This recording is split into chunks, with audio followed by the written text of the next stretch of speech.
evening and welcome to NTD News. I'm Stephanie Cox. Here are today's top stories. Inflation heats up to its highest level in nearly 4 decades. This as the White House admits its earlier predictions were off and the Fed warns about the job market. The White House is planning to send 10 million free COVID tests to schools in an effort to maintain in-person learning.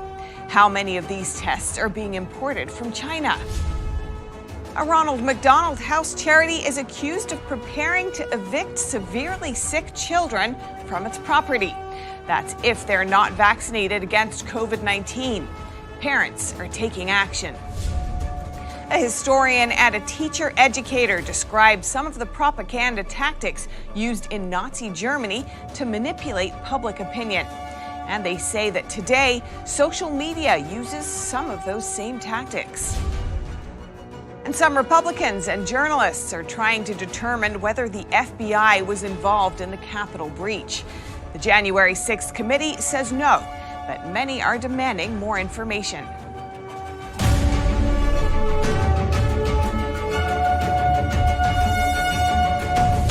President Biden's top economic challenge is showing no sign of abating as the U.S. reports its hottest inflation rate in decades.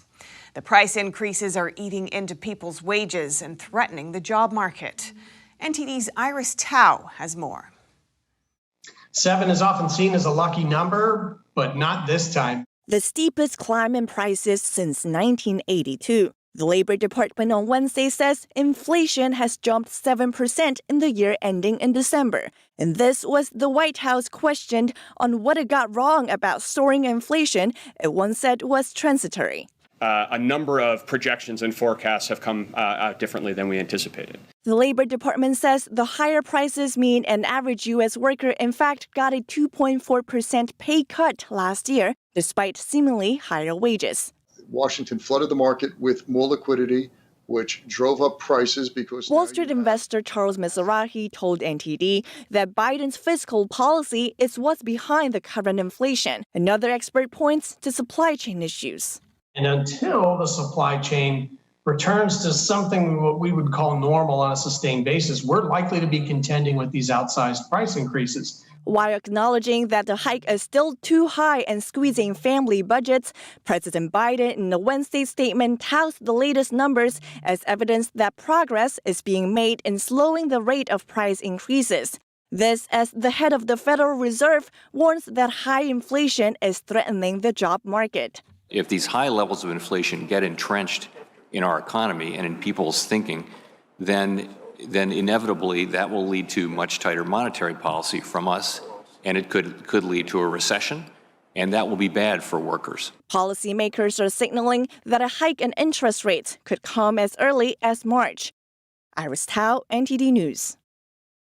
And there's a reported rise in empty store shelves as Omicron barrels its way around the world. What's behind it? NTD's Don Ma gives us a supply chain update. Empty store shelves are reportedly on the rise as the world deals with the Omicron variant. Everyone we meet with, from pet food to detergent to cereal, they're all confronting the same challenges. Jeff Freeman is president of the Consumer Brands Association, the national trade association for packaged goods in the United States. Freeman sees incredible consumer demand. That has not waned since the outset of COVID in March of 2020. We estimate that demand is up about 11% year over year.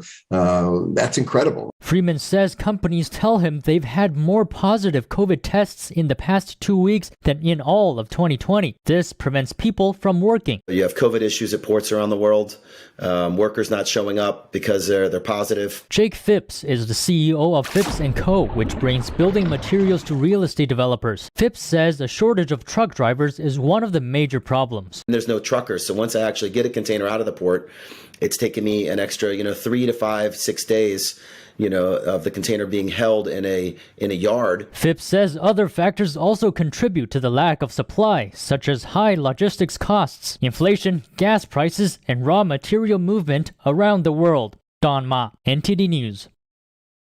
West Virginia Governor Jim Justice tests positive for COVID-19.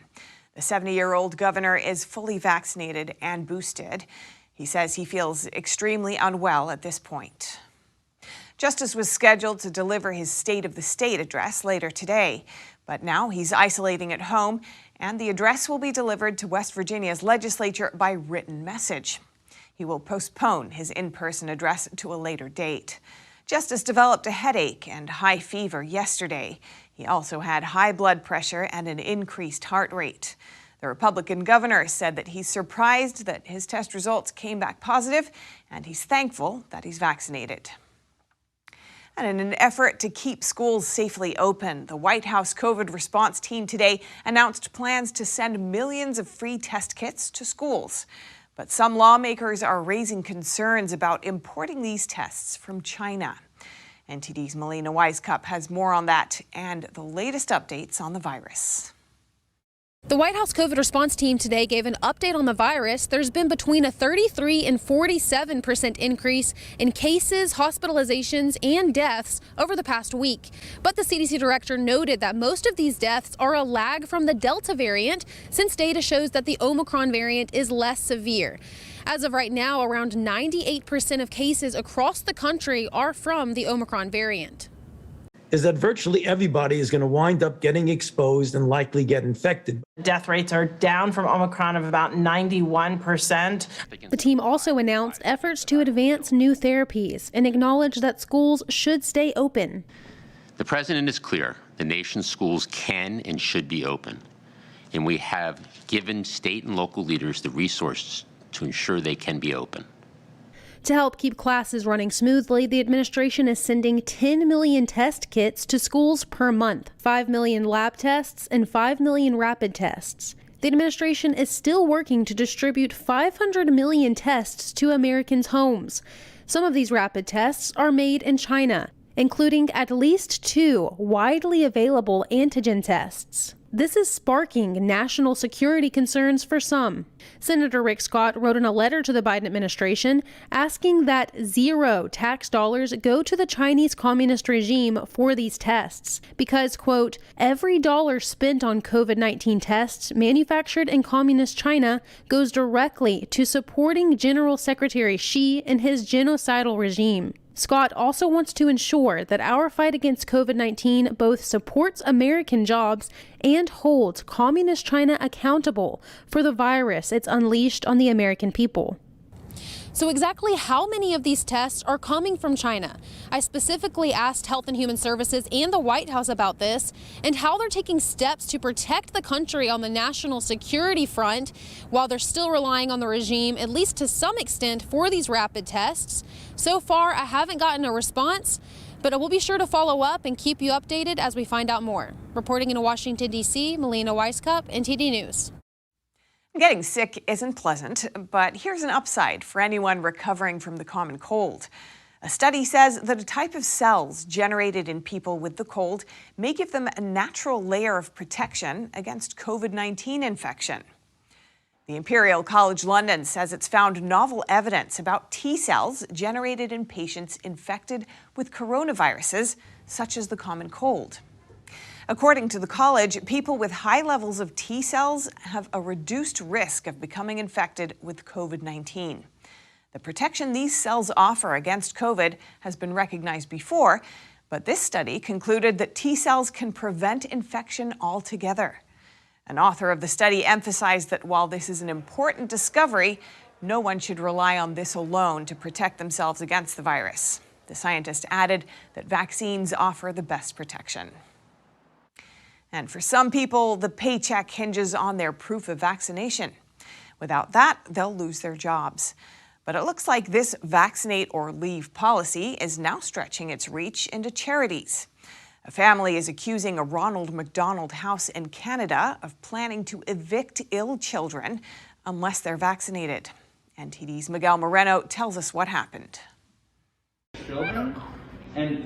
Austin Ferguson, the man you see in this video gone viral, claims that his family will be evicted by a Canadian Ronald McDonald House charity. That's if they don't get vaccinated against COVID-19. McDonald House charities offer housing to families with severely ill children.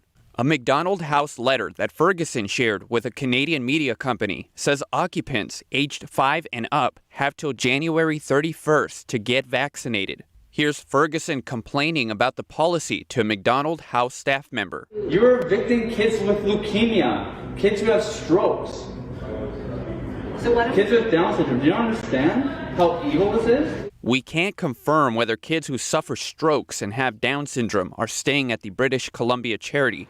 Ferguson's son has leukemia, but in the video he says his son is under 5, which means the boy won't need to be vaccinated. But his parents will need the shot to live at the McDonald house unless they're given accommodations, according to the letter. Ferguson wrote in a Facebook post, "The COVID cult is far more dangerous than COVID. If they will evict families with cancer, what won't they do?" We contacted the charity to confirm whether unvaccinated families will be evicted next month. Neither the charity nor Ferguson has gotten back to us. Miguel Moreno, NTD News. In a statement to a Vancouver television station, the McDonald House charity says that its team will work to find alternative housing for families who refuse to get vaccinated. They also say their vaccination policy is in place to protect the vulnerable population they serve. And San Jose is now the first Californian city to mandate booster shots for certain indoor events. Meanwhile, San Francisco updated requirements for people attending mega events in that city. The San Jose City Council approved a COVID booster mandate for both city employees and certain indoor events in a unanimous vote Tuesday evening. Now, people 12 and older attending events at city-owned facilities such as the SAP Center, Convention Center, or the Center for Performing Arts must show proof of a booster shot. This mandate will also apply to venue staff. The mandate takes effect on February 4th, according to Dolan Becker, interim deputy city manager. In San Francisco, the Department of Public Health made changes to mega event requirements that go into effect on Saturday, January 15th. The threshold for mega events will be lowered from 1,000 to 500 attendees for indoor events and 10,000 to 5,000 attendees for outdoor events. In addition, effective on February 1st, event attendees aged 16 and up will need to show proof of a booster shot if they're eligible. All staff are also required to show proof of an up-to-date vaccination, including boosters, as soon as they're eligible. And health officials in Washington state are responding to a claim on social media. The rumor says the state is considering forcing unvaccinated residents into quarantine camps. Washington officials say they had to deal with over 30,000 public comments related to this rumor. They deny that there is such a plan and say the state's quarantine policies remain the same. The existing regulation does permit health officials to issue emergency detention orders under certain circumstances. And as many people fear the specter of totalitarianism, could something labeled as fact-checked actually be more sinister? A historian and a teacher educator explain how the Nazis manipulated the masses through propaganda and how this tactic relates to today. NTD's Jason Perry has the story. Like a lie told once remains a lie, but a lie told 1,000 times becomes the truth. A historian and a teacher educator from the United States Holocaust Memorial Museum went through some of the propaganda tactics the Nazis used to influence public opinion. They also explained how this can relate to today. Well, when Hitler came to power across Germany, more newspapers were published there than in any other industrialized nation. Only 3% of these papers were controlled by the Nazi Party. And it quickly became clear to the Nazis that gaining power over this means of communication was crucial to shaping public opinion. She said Nazi Germany would later outlaw the multi-party political system, and hundreds of newspapers produced by the competing political parties stopped publication. And within months, Germany's free press was destroyed. This allowed Nazi media to flourish, and it did. In 1923, a man named Julius Streicher established a newspaper called Der Stürmer, meaning the attacker, which became one of the best-known publications in Germany. Der Stürmer was everywhere. It was sold on sidewalks and street corners throughout Germany, and it was posted in special glass cases around towns. And Kim, even if the format of the issues that you're showing us might feel dated to our eyes, we can look at it today and understand it in the context of clickbait. Streicher's publishing house also printed children's books, which Blevins Releva said taught the youngest of Germans to distrust and hate their Jewish neighbors.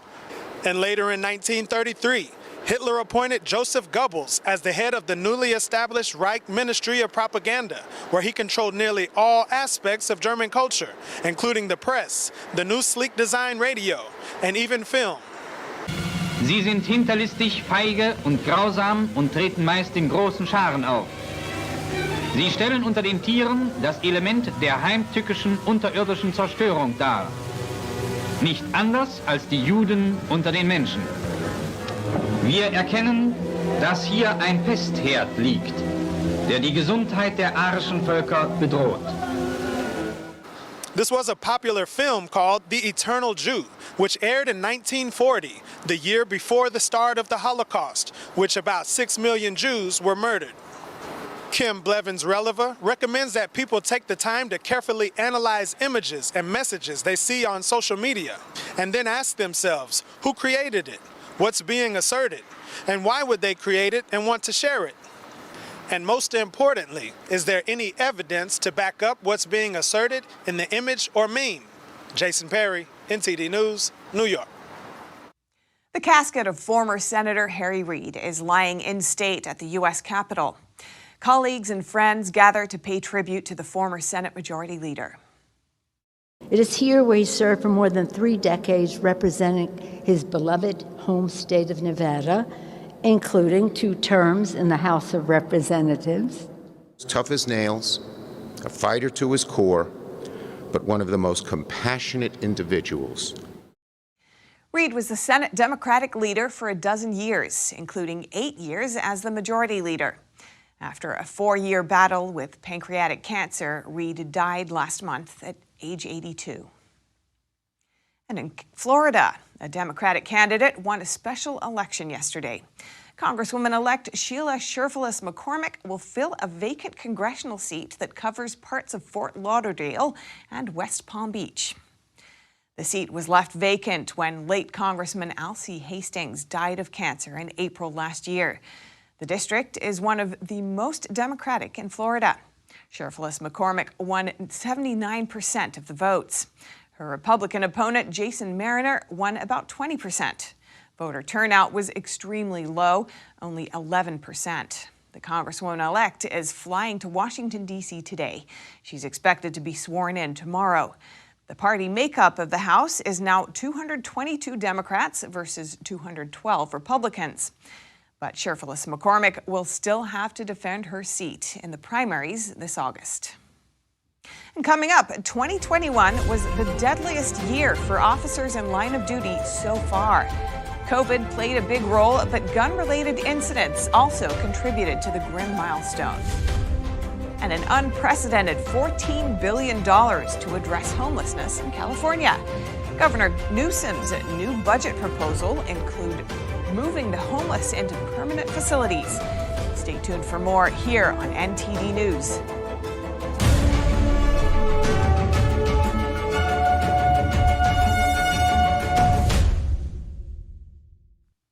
More police officers have died on the line of duty in 2021 than in any other year so far. That's according to a new report by the National Law Enforcement Officers Memorial Fund. NTD's Arian Pazdar has more on the numbers and an expert's take on how to prevent this from happening in the future.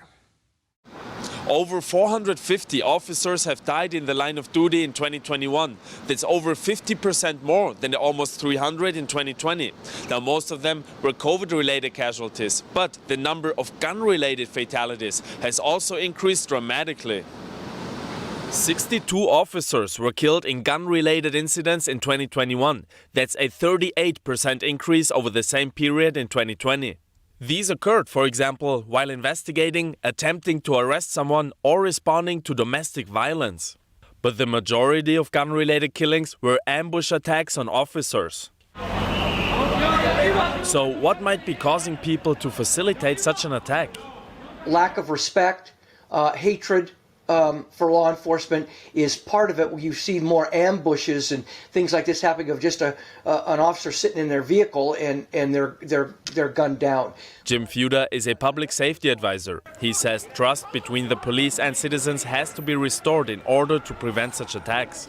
You work in the community, you know the people, you know the good people, you know the bad people, you build relationships. And this is what needs to happen again. Defunding is counterproductive with that. He says officers need more training on how to respond to different situations and also have time to interact with the community. Defunding the police, he says, would be counterproductive to both those things. According to the report, over 300 officers passed away after being exposed to COVID-19 while on duty. Feuder says vaccination could help prevent that. It's a matter of protecting themselves is what I would think that. The report didn't say how many of the deceased officers were vaccinated, and it also didn't make a distinction between died with COVID or died because of COVID. Arian Pastar, NTD News, New York. Today, a U.S. district judge gave the green light to a lawsuit against Britain's Prince Andrew. The lawsuit was filed by an American woman who says Andrew sexually abused her when she was a minor. That's despite the prince's legal team trying to get the lawsuit thrown out. NTD's Chenny Wu has the details. Manhattan District Judge Lewis Kaplan made public on Wednesday that he refused to dismiss sexual allegations against the British royal family's Prince Andrew. The lawsuit was filed by Virginia Giuffre, an American woman who says the prince sexually abused her when she was 17. The judge stressed that he didn't refuse the dismissal on the truth of the allegations, but that he rejects an argument by the prince's lawyers. Andrew's lawyers said Giuffre's lawsuit should be thrown out because of an old legal settlement she had reached with Jeffrey Epstein, a convicted pedophile. Giuffre claims Epstein set up the sexual encounters with Andrew. In 2009, Giuffre had received $500,000 in exchange for dropping her case against Epstein. Some terms of the deal included forever discharge to second parties and other potential defendants, categories that could apply to many of Epstein's alleged co-conspirators, including Prince Andrew. However, the judge said the settlement between Epstein and Giuffre didn't involve the prince, so it doesn't bar a suit against him now. Kaplan also noted that he was required by law at this state of the litigation to proceed as if the allegations made by Giuffre are true. Giuffre sued the prince in August, saying she was coerced into sexual encounters with Andrew in 2001 by Epstein and his longtime associate Ghislaine Maxwell. Maxwell was recently found guilty on federal sex trafficking charges. While the claims have not been proven and the prince is not accused of criminal wrongdoing, his ties to Epstein have damaged his reputation and cost him many royal duties. Chenny Wu, NTD News. California Governor Gavin Newsom is touting new budget proposals to address homelessness. The plans provide a total of $14 billion to move the homeless off the streets and into health services. California Governor Gavin Newsom visited the site of a homeless encampment near a San Diego freeway on Wednesday. His newest budget proposals for the homelessness problem total $14 billion. Last year we put up $50 million, which was novel, for encampment resolution. This year, $500 million was proposed just this week in our budget, tenfold. We're not marginally increasing. We're not modestly increasing, unprecedented investments, a tenfold increase. $2 billion would be focused on immediate short-term solutions. There would also be unprecedented investment to rebuild the state's behavioral health system. We have strategies for rapid rehousing, for short-term housing, for treatment on demand, and an unprecedented $3 billion commitment to rebuild our behavioral health system that was dismantled in the late 60s and 70s. The mayor of San Diego says the city is not simply moving people from one intersection to the next. It is connecting them with services, getting them into shelters, and then moving them to permanent housing. Tesla and Elon Musk are criticizing a proposal to modify solar taxes. California's Utilities Commission may vote this month on additional fees for owners of solar energy. We hear more from NTD's David Lamb. On December 13th, the California Public Utilities Commission, or CPUC, proposed a change that affects solar panel customers in order to balance the needs of the electric grid, the environment, and consumers. Tesla CEO Elon Musk, a major player in the solar industry, called the proposal a bizarre anti-environment move on Tuesday. The proposal would charge solar customers an $8 per kilowatt grid participation fee and make changes to the state's net metering program. Tesla says the proposal could add about $50 to $80 per month for solar customers. California's governor said after reviewing the draft proposal, there's still work to be done. My assertion that we have work to do suggests and implies that just that we have work to do. So I'll leave it at that. We're many parties, many conversations, lots of balls in the air, a lot of work in that space. More on that very shortly. Under the net energy metering program, when a rooftop solar system generates more energy than the unit consumes, customers can sell the excess energy, receiving credits on their energy bills. Tesla says the value for bill credits would be reduced by 80%. Tesla created a webpage for customers to share their views on the proposal with the governor and CPUC. CPUC said the proposal will be on the January 27th meeting agenda for a vote. Tesla said that if adopted, the fees would be the highest solar fees in the country. David Lamb, NTD News, California. A number of Republicans and journalists are demanding transparency about potential FBI involvement in the January 6th Capitol breach. The January 6th committee yesterday released a statement on one suspected FBI informant, rejecting the claims. But many are seeking more information. Here are the details. Tomorrow, we need to go into the Capitol. Into the Capitol.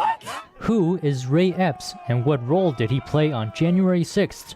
This is what a number of Republicans and journalists are trying to find out. Epps was captured on video multiple times, appearing to encourage protesters to enter the Capitol building on January 6th. While initially appearing on the FBI's most wanted list, he has since been removed, yet hasn't been charged. For these reasons, suspicions are mounting that Epps could be an FBI informant. Republican Senators Ted Cruz and Tom Cotton pressed national security officials about Epps Tuesday, but didn't receive any answers.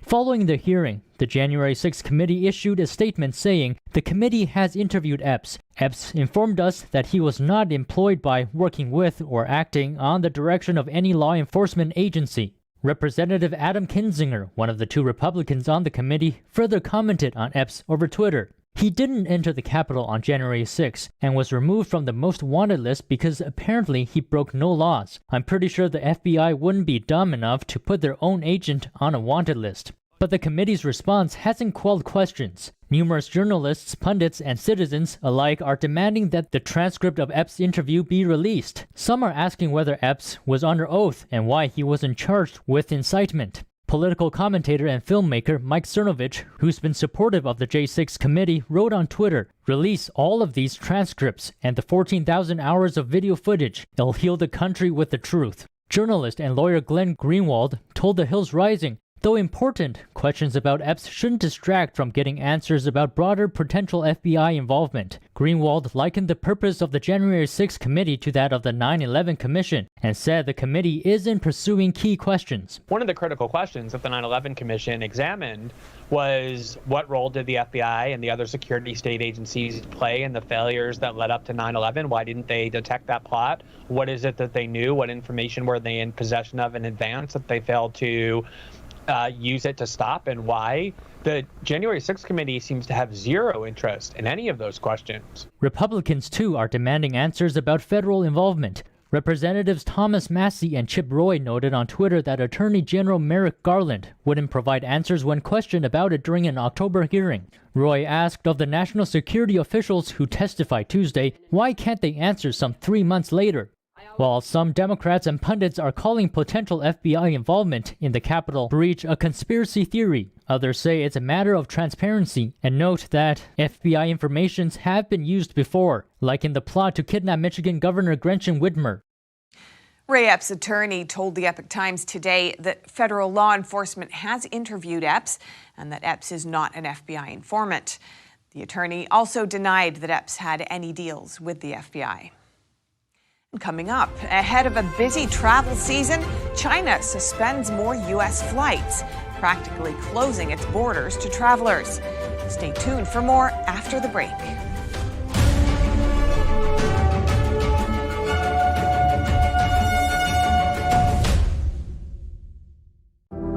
Secure, the true solution for your digital privacy and security.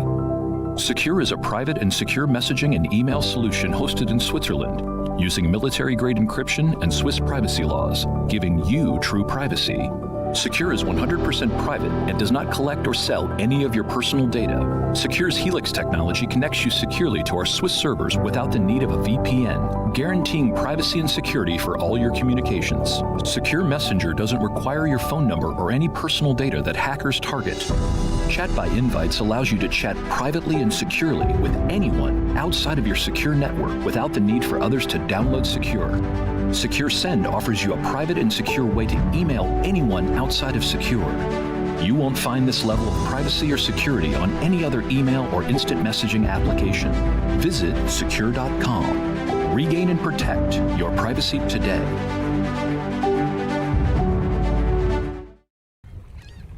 Oh, hey, doesn't it feel like there's communists everywhere? In fact, the Chinese Communist Party has been subverting America from every angle. So whether it's compromising our politicians, controlling Hollywood, manipulating Wall Street, or infiltrating our schools, they have stopped at nothing to take down America. And I believe that in order for us to not become like China, we need citizens who know the truth. So go on over to getepic.com, stay informed with a subscription to the Epic Times, and you will get instant access to this infographic. Someone has to find the way to build the Great Dome.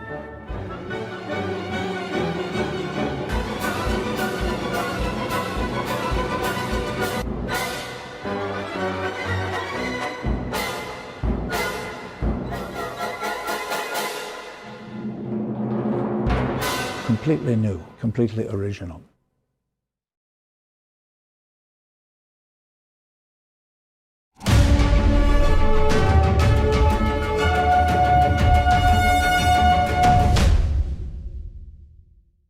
With pandemic concerns on the rise, China is canceling more international flights.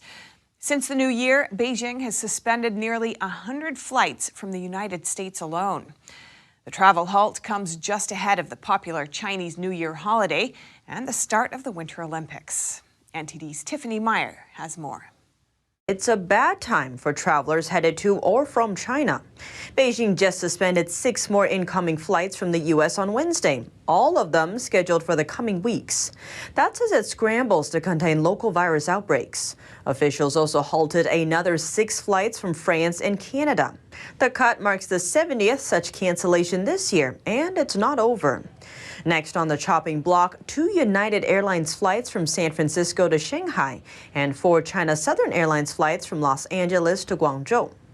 Those suspensions are also primed to impact return flights in February. Before the latest cancellations, U.S. and Chinese carriers were operating about 20 flights a week. Still, that's well below their more than 100 per week average from before the pandemic. And U.S. carriers are concerned. They say they are currently talking with authorities from both countries, looking to minimize impact for travelers. The U.S. Transportation Department did not immediately comment on the matter. China in particular seems to be sealing off its borders to travelers. According to Chinese aviation regulators, the country is cutting total international flights down to just 200 a week, or 2% of pre-pandemic levels. And in Hong Kong, a major transport hub, officials announced a 2-week ban last week, targeting incoming flights from 8 countries, including Britain and the United States. Travelers, including overseas Chinese people trying to get home, have had to scramble for expensive tickets, with only a handful available. One Chinese netizen described his frustration on social media, writing, "Now going back to China is like mission impossible." For Dutch athletes traveling to Beijing next month for the Winter Olympics, they may have to leave their phones and laptops at home. That's according to a Dutch newspaper report from Tuesday. Citing insiders, the paper says Dutch athletes were warned to keep personal devices out of China to avoid Chinese espionage. The urgent advice was given to athletes as part of a set of measures proposed by the Dutch Olympic Committee. Its spokesperson explained that a risk assessment on the upcoming Beijing trip included cybersecurity concerns. But given China's highly censored internet and surveillance tactics, unique action is needed. Dutch team members will be equipped with unused devices while inside China to protect their personal data from Chinese surveillance. At least 30 Dutch athletes are set to compete in next month's Beijing Olympics, mainly in the speed and short track skating events. Coming up, a leading public health expert expects Britain to be one of the first nations to emerge from the pandemic. We'll tell you why. And what impact has the pandemic had on children? UNICEF says all children of all ages and in all countries are being negatively affected. Find out more in just a moment here on NTD News.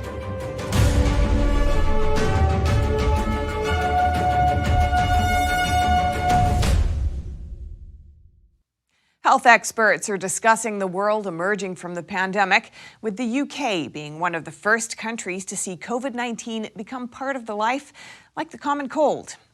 The driving factors behind the UK leading this charge are the accelerated vaccination campaign and natural immunity from many Brits having already had COVID. We've got more from NTD's Joy Duguid. A leading public health expert expects Britain to be one of the first nations to emerge from the pandemic. Professor David Heyman says the UK is seeing COVID-19 become endemic. In the UK, it's the closest to any country of being out of the pandemic, if it isn't already out of the pandemic, and having the disease as endemic as the other 4 coronaviruses. Hospital admissions have stopped rising across most of England, and the number of confirmed cases is down 13% on the previous week. Heyman puts this down to the UK's high level of population immunity from infection or vaccination. And I looked at the ONS in the UK at their report, most recent report on population immunity, and they estimate that about 95% of the population in England and a little less in other parts of the United Kingdom do have antibody to infection, either from vaccination or from natural infection, and that antibody, as I said, is keeping the virus at bay. Heyman, former chair of Public Health England, says those getting seriously ill have not had infection or vaccination. Professor Paul Hunter agrees the UK will be one of the first to move beyond the pandemic, and COVID will be treated like the other endemic coronaviruses that we live with. It is likely that COVID is going that way. It will ultimately be just another one of the causes of the common cold, and I think we can see that transition already happening. When Omicron first hit, hospital admissions were expected to be 3 times higher than they are. Hunter says after getting over Omicron, the UK will be in a strong position to deal with new variants. If and when, and it's probably more when than if, new variants arise, I don't think we would expect them to be as lethal as previous waves to Omicron, and probably they would be even less serious in terms of the severe disease. Hunter says the UK's quick rollout of immunisation has made a big difference. The fact that we've got a lot of people who've been vaccinated, a lot of people who've been boosted, and a lot of people who've actually had COVID will mean that we've got a degree of protection that is probably stronger than many other similar countries. The World Health Organization said on Tuesday that COVID-19 is still a way off from becoming endemic. But Hunter says the value of vaccine and natural infection combined shouldn't be underestimated. Joy Duguid, NTD News. The EU's medicines regulator said they were concerned about repeat COVID-19 vaccination within a short term, saying we cannot really continuously give a booster dose every 3 to 4 months. Its head of vaccine strategy says there's a risk of overloading the immune system with repeated immunization, as well as of fatiguing the population with booster campaigns. More from NTD's Anna Rodriguez. The European Union's drug regulator, the EMA, said that repeated booster shots at short intervals were not a viable long-term response to the COVID-19 pandemic. The EMA's head of vaccine strategy said on Tuesday the evidence is not there yet to support this approach. We have not seen yet data with respect to a fourth dose, and we would like to see this data before we can make any recommendation. But at the same time, we are rather concerned about a strategy that entangles repeated vaccination within a short term. We cannot really continuously give a booster dose every 3-4 months. Israel last week started administering a fourth dose of the Pfizer shot. Is offering second boosters to people over the age of 60, immune-compromised patients, healthcare workers, and the elderly living in care homes. They found it boosts antibodies 5-fold within a week. British health officials on Friday said booster jabs are still providing high levels of protection for elderly people against severe disease from the Omicron variant, and there is no need right now for people to have a fourth shot. Cavallari said the EMA has two main concerns when administering a booster as regularly as every 4 months. We will end up potentially having problem with the immune response, and the immune response may end up not being as good as we would like it to be. So we should be careful in not overloading the immune system with repeated immunization. And secondly, of course, there is the risk of fatiguing the population with the continuous administration of boosters. He suggested an approach that is more spaced in time, similar to flu shots, synchronized with the arrival of the cold seasons. Cavallari also said, while we're still in pandemic, the endemic stage is quickly approaching. With the increase of the immunity in the population and with Omicron, there will be a lot of natural immunity taking place on top of vaccination. We will be fastly moving towards a scenario that will be closer to endemicity. On Monday, Pfizer said a COVID vaccine that specifically targets the Omicron variant of the virus, as well as already circulating variants, will be ready in March. Anna Rodriguez, NTD News. In Germany, over 500 doctors sign an open letter to the government against compulsory COVID-19 vaccination, as Germany's governing body prepares a proposal for a vaccine mandate. 544 medical doctors warn that the mandate would deepen divisions in society. They make clear that they are not against vaccines, but are warning of overestimating their effectiveness. The doctors also write that the stigmatization and harassment of people who have fears and concerns about the vaccines must end. The signatories say they are concerned that further isolation of groups of people could lead to increased radicalization. And the lives of children across the world have been changed profoundly during the pandemic in the last 2 years. The children's organization UNICEF says all children of all ages and in all countries are being affected, in particular by the socioeconomic impacts.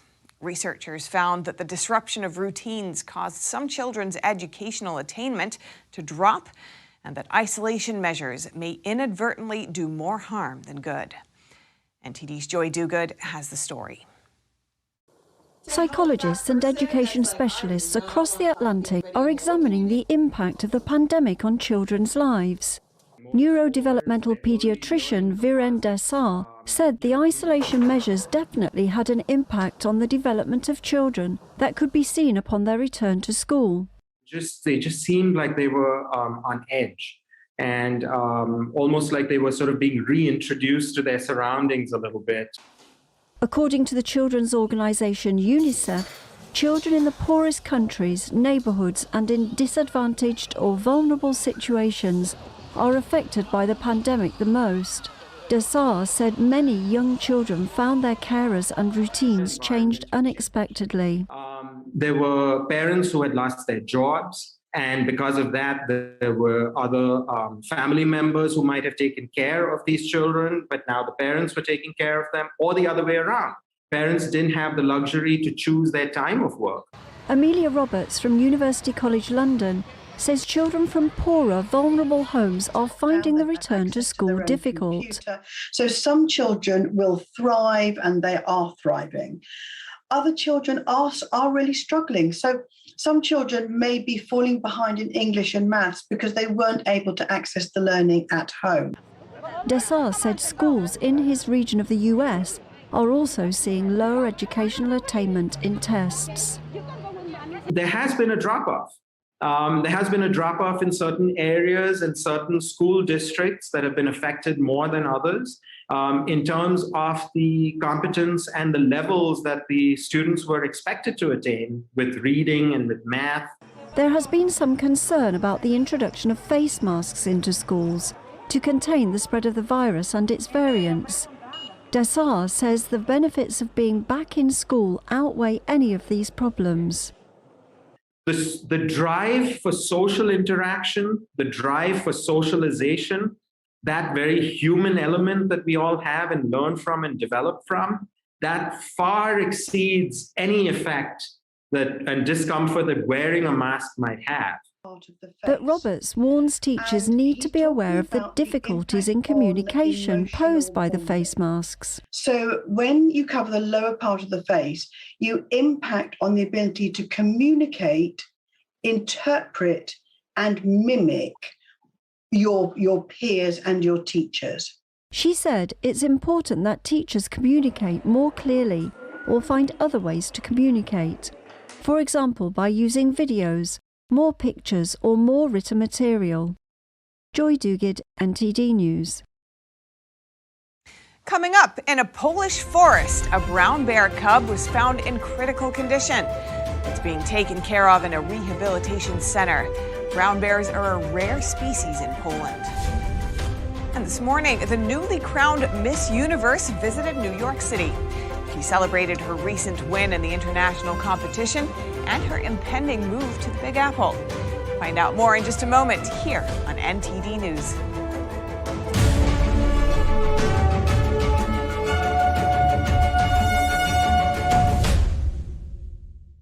Hello, I'm Mike Lindell. Cancel culture has not only affected myself and MyPillow, but millions of you out there. Before all this started, I had already written in my memoir, I dedicate this book to anyone that's looking for hope. Well, right now, we're all looking for hope. I believe that my story is going to bring inspiration and hope to everyone. By the time you're done reading my book, you will believe that with God, all things are possible. To thank you all for your support, I'm offering some of my best prices ever on MyPillow products, including this exclusive bundle. You get my book and these 5 MyPillows. They all have beautiful scenes and verses from the Bible, such as Isaiah 41:10. Do not fear, for I am with you. This 6-pack bundle is regularly $219. Now it's just $99.98 and free shipping with your promo code. Go to mypillow.com and use the promo code on your screen or call the 1-800 number below. Thank you and God bless.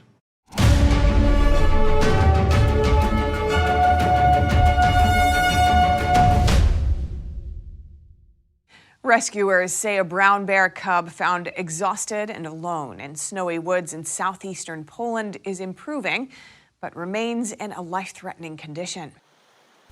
The cub, apparently born in the spring of 2021, was spotted by a forester on Monday wobbling alone in snow near a creek. There were wolf tracks nearby and some blood spots, but no sign of his mother. Local forestry authorities decided he should be caught and taken to the Centre for Rehabilitation of Protected Animals.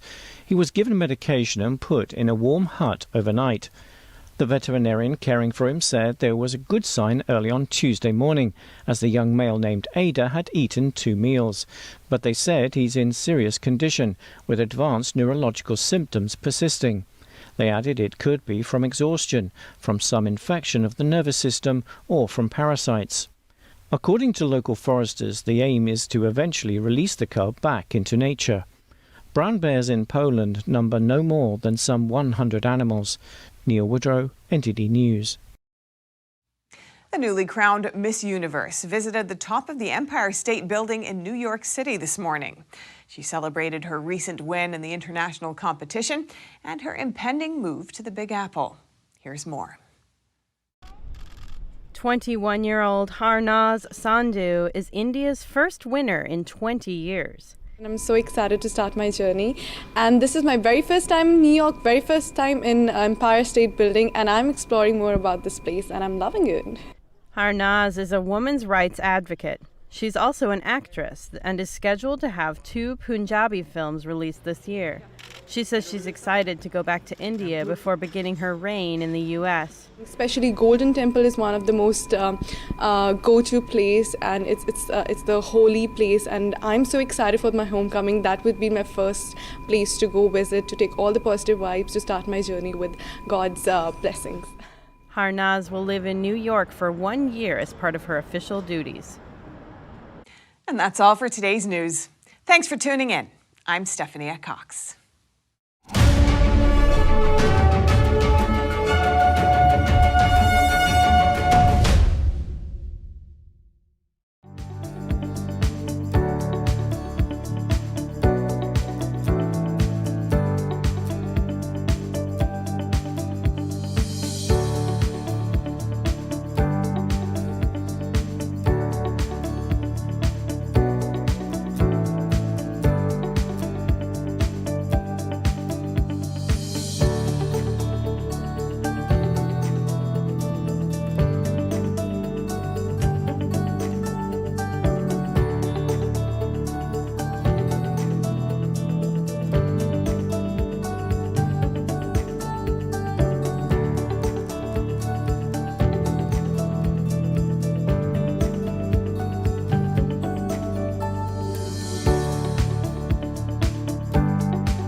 Thanks for watching us on YouTube. Did you know YouTube only keeps selective videos on its platform? So if you want to make sure you get the full picture, just subscribe to our newsletter.